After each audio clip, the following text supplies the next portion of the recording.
اللہ رب العالمین، الصلاۃ والسلام علی رسولہ الکریم، اما بعد فاعوذ باللہ من الشیطان الرجیم، بسم اللہ الرحمن الرحیم۔ عن جابر رضی اللہ عنہ قال جاءت ملائکۃ الی النبی صلی اللہ علیہ وسلم وهو نائم۔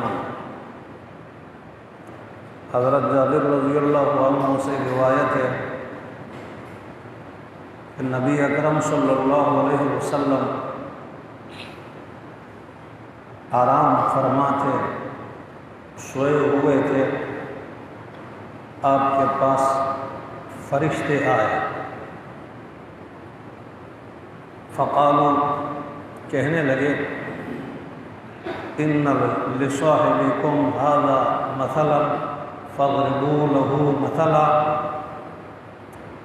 تمہارے اس صاحب کے لیے ایک مثال ہے، وہ مثال بیان کرو۔ فرشتے ایک دوسرے سے کہنے لگے، قال بعضهم انه نائم، کچھ فرشتوں نے کہا کہ یہ تو سوئے ہوئے ہیں۔ وقال بعضهم، بعض فرشتے کہنے لگے، ان العین نائمۃ والقلب یطغان، ان کی آنکھ سوئی ہوئی ہے، ان کا دل بیدار ہے، دل سویا ہوا نہیں ہے۔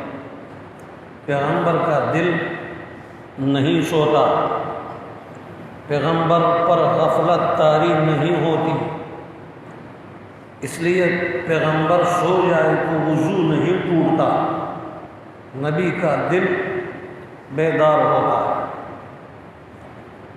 فقالوا، پھر فرشتے کہنے لگے، مثلہ کمثل رجل بنا دارا، اس کی مثال اس شخص کی ہے جس نے ایک عالی شان محل بنایا،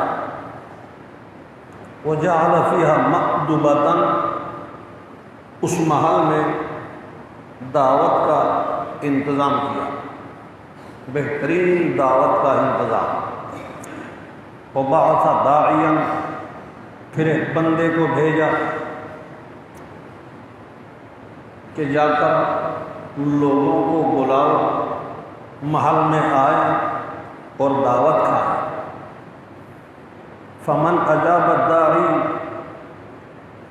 تو جو بھی بندہ اس دعوت دینے والے کی بات مان لے گا، دخل الدار، محل میں داخل ہوگا، وَأَكَلَ مِنَ الْمَأْدُبَةِ، اور دعوت میں سے کھائے گا۔ وَمَنْ لَمْ يُجِبِ الدَّاعِيَ، جو دعوت دینے والے کی بات نہ مانے، لم يدخل الدار، محل میں نہیں آ سکے گا۔ وَلَمْ يَأْكُلْ مِنَ الْمَأْدُبَةِ، پھر جب محل میں نہیں آئے گا تو دعوت بھی نہیں کھائے گا، جب محل میں نہیں آیا تو اس کو کیا ملا؟ فقالوا، فرشتے کہنے لگے، اولوہا لہو یفقہہا، اب اس مثال کی وضاحت کر دو تاکہ یہ سمجھ جائے۔ قال بعضهم انہ نائم، پھر کچھ فرشتوں نے کہا سوئے ہوئے ہیں۔ وقال بعضهم ان العین نائمۃ والقلب یطغان، کچھ فرشتے کہنے لگے آنکھ سوئی ہے، دل ان کا بیدار ہے، وضاحت کر دو، مثال سمجھ جائیں گے۔ فقالوا، تو پھر فرشتوں نے کہا، الدار، محل سے مراد الجنہ، جنت ہے، والداعی، دعوت دینے والے سے مراد محمد صلی اللہ علیہ وسلم، اور محل بنانے والا اللہ ہے، جس نے دعوت دینے والے کو بھیجا اور جو داعی بن کر آیا وہ محمد ہے صلی اللہ علیہ وسلم، اور جنت میں دعوت کا اللہ نے بہترین انتظام کیا ہے۔ تو فرمایا فمن اطاع محمدا فقد اطاع اللہ، جس نے محمد صلی اللہ علیہ وسلم کی اطاعت کی اس نے اللہ کی اطاعت کی۔ ومن عصى محمدا فقد عصى اللہ، جس نے محمد صلی اللہ علیہ وسلم کی نافرمانی کی اس نے اللہ کی نافرمانی کی۔ ومحمد فرق بین الناس، محمد صلی اللہ علیہ وسلم انسانوں میں حق اور باطل کے درمیان فرق کرنے والے ہیں۔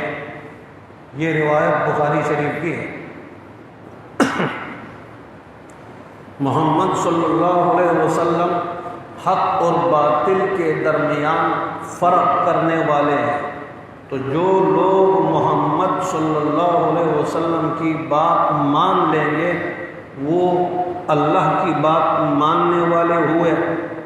جب اللہ کی بات کو مان لیا تو جنت میں جائیں گے، دعوت مل جائے گی، مزے کریں گے ہمیشہ کے لیے۔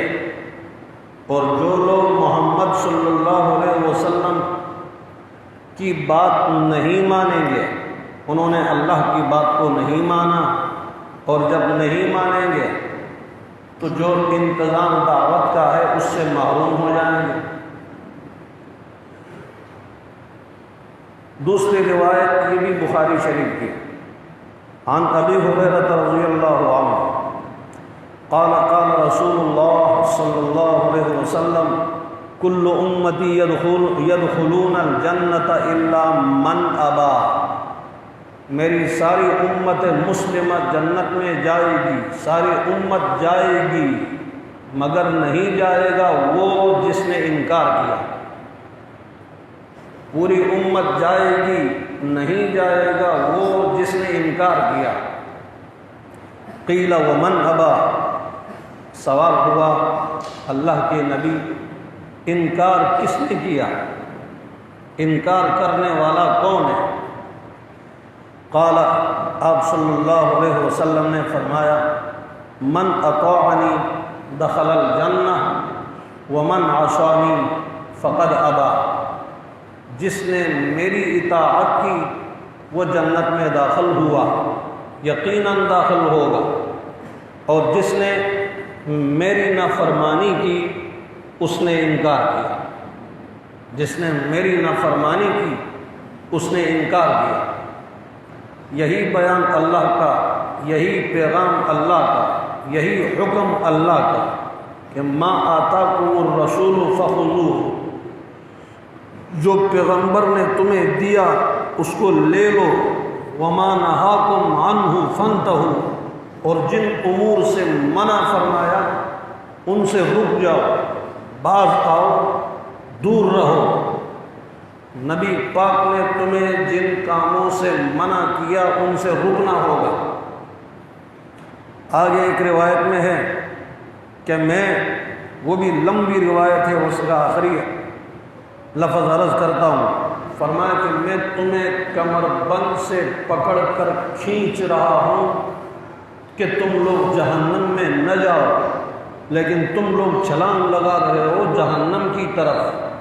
میں کمر بند سے پکڑ کر تمہیں کھینچ رہا ہوں تاکہ جہنم سے بچ سکو، اور تم میرے اوپر غالب آتے ہو، چھلانگ لگا کر دوزخ کی طرف جا رہے ہو۔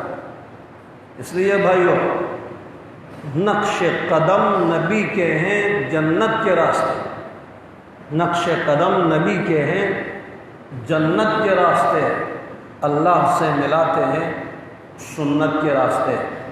اللہ ہم سب کو عمل کرنے کی توفیق عطا فرمائے۔ وآخر دعوانا ان الحمدللہ۔